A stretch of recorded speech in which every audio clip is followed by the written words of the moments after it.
Hi everyone, I am advocate सपना कौशिक और आज हम बात करने वाले हैं कि म्यूचुअल डिवोर्स कैसे होता है, हिंदू मैरिज एक्ट में इसका प्रोविजन कहाँ दिया गया है और ये कितने वक्त में हो सकता है। अक्सर लोगों का सवाल आता है जब भी उनके बीच झगड़ा होता है और वो म्यूचुअल कंसेंट से, यानी कि दोनों अपनी मर्जी से, दोनों पार्टीज रेडी हैं डिवोर्स लेने के लिए, तो वो ये जानना चाहती हैं कि हम कितने दिन में डिवोर्स ले सकते हैं। इसको लेकर हमारे पास बहुत सारे सवाल आते हैं और आज मैं आपको वो सारी डाउट्स क्लियर करने वाली हूँ। तो शुरू करते हैं वीडियो, लेकिन उससे पहले एक और इम्पॉर्टेंट बात,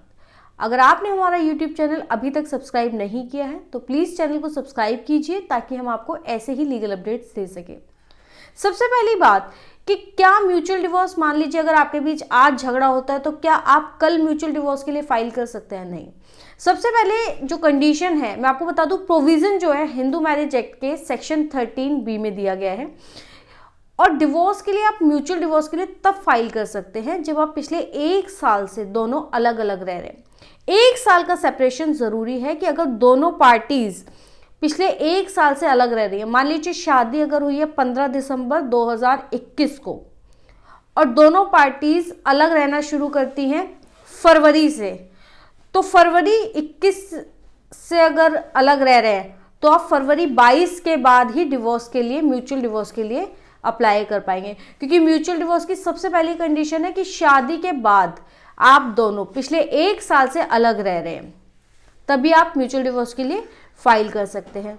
तो क्या इसके लिए दोनों पार्टीज को अलग अलग कोर्ट में अप्लाई करना पड़ता है? ये भी सवाल बहुत बार पूछा जाता है। नहीं, दोनों पार्टीज एक म्यूचुअल पिटीशन लगाती है जिसमें दोनों पार्टीज ये बोलती हैं कि हम पिछले 1 साल से अलग रह रहे हैं, हम पूरी कोशिश कर चुके हैं कि हमारी शादी चल सके, हमारे रिलेटिव्स और फ्रेंड्स सब मिलकर हम लोगों को समझा चुके हैं, लेकिन अब हम लोगों का एक साथ रहना नामुमकिन है, हमारे बीच कोई गुंजाइश नहीं बची है कि हमारी शादी काम कर सके, इसलिए हम दोनों अपनी मर्जी से अब अलग होना चाहते हैं और पिछले 1 साल से हम अलग रह रहे हैं। तो ये होती है एक कंडीशन। दोनों पार्टीज कोर्ट में जाएंगी और वहाँ पर जाके अपनी स्टेटमेंट्स रिकॉर्ड करवाएंगी और फर्स्ट मोशन फाइल हो जाता है। उससे पहले एक मेमोरेंडम ऑफ अंडरस्टैंडिंग भी बनता है जिसमें आपके सारे टर्म एंड कंडीशंस लिखे होते हैं, जैसे कि अगर बच्चा है तो बच्चे की कस्टडी किसके पास रहेगी, कोई प्रॉपर्टी है तो उसका डिस्ट्रीब्यूशन किस तरीके से होगा, और अगर हस्बैंड और वाइफ अलग हो रहे हैं तो हस्बैंड या वाइफ के बीच अगर कोई ट्रांजेक्शन होनी है, मतलब हस्बैंड को कुछ एलिमिनी देनी है वाइफ को, तो वो कितनी होगी और कैसे कैसे दी जाएगी, बच्चे के लिए कुछ मेंटेनेंस देना है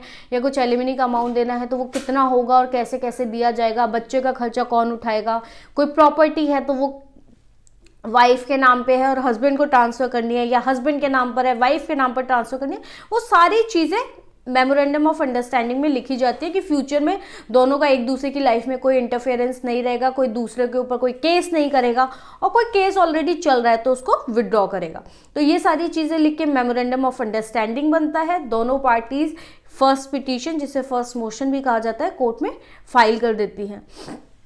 उसके बाद 6 महीने के बाद आप फिर सेकंड मोशन फाइल करते हैं जिसमें आप फिर ये बताते हैं कि भाई हम दोनों ने 6 महीने का पीरियड देख लिया है, हम लोग सोच समझ के फिर भी अलग होना चाहते हैं और कोर्ट में साइन कर देते हैं, अपने स्टेटमेंट्स रिकॉर्ड करवा देते हैं और आप लोगों का कोर्ट की तरफ से डिवोर्स की डिक्री दे दी जाती है। इसके अलावा लोगों का सवाल आता है कि क्या ये 6 महीने का पीरियड माफ़ नहीं किया जा सकता? सुप्रीम कोर्ट की जजमेंट आई थी अमरदीप सिंह वर्सेस हरवीन कौर, जिसमें ये कहा गया था कि ये 6 महीने का जो कूलिंग पीरियड है इसको वेव ऑफ भी किया जा सकता है, यानी कि अगर कोर्ट चाहे तो ये 6 महीने का पीरियड जो है इसको माफ़ कर सकती है, लेकिन ये कोर्ट की डिस्क्रिशनरी पावर होती है, यानी कि ये जज साहब के ऊपर डिपेंड करता है कि वो अपने 6 महीने का जो पीरियड है कूलिंग पीरियड उसको माफ़ करते हैं या नहीं। अगर आपके पास कोई मजबूत आधार हैं जिनके, मतलब मान लीजिए किसी के पेरेंट्स की बहुत ज़्यादा तबीयत ख़राब है और वो चाहते हैं कि भाई बच्चे को सेटल होते हुए देखना चाहते हैं, तो इस ग्राउंड पर हो सकता है, या पिछले कई सालों से अलग रह रहे हैं और कोई बच्चा भी नहीं है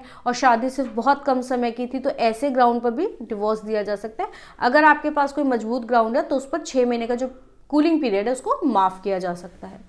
इसके अलावा एक और बहुत इंपॉर्टेंट सवाल जो अक्सर लोग पूछते हैं क्योंकि उनको पता नहीं होता कि अगर हम नोटरी के पास जाके, मतलब हम दोनों ने एक मेमोरेंडम ऑफ अंडरस्टैंडिंग, एक अग्रीमेंट बना लिया और उसे नोटरी से नोटराइज करवा लें, तो क्या ये तलाक मान लिया जाएगा क्योंकि अब हम दोनों के बीच सेटलमेंट हो गया? नहीं,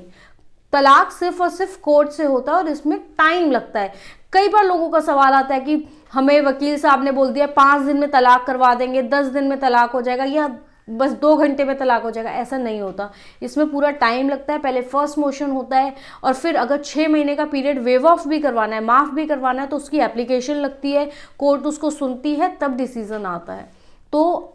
हमेशा तलाक सिर्फ और सिर्फ कोर्ट से लें, क्योंकि अगर आपने कोर्ट से तलाक की डिग्री नहीं ली और दूसरी शादी कर ली तो पहली बात तो ये कि आपकी वो दूसरी शादी की कोई मान्यता नहीं है, और तीसरी बात कि आपका पहला पति या पहली पत्नी आपके ऊपर केस कर सकती है कि आपने बिना तलाक लिए दूसरी शादी कर ली, और दूसरा पति या पत्नी आपको कभी भी छोड़ सकता है और आपके उसके खिलाफ कोई केस नहीं कर पाएंगे, क्योंकि आपकी उस शादी की कोई मान्यता नहीं है। आई होप आपके सारे डाउट्स क्लियर हो गए होंगे कि म्यूचुअल डिवोर्स कैसे होता है और कितने वक्त में हो जाता है। धन्यवाद।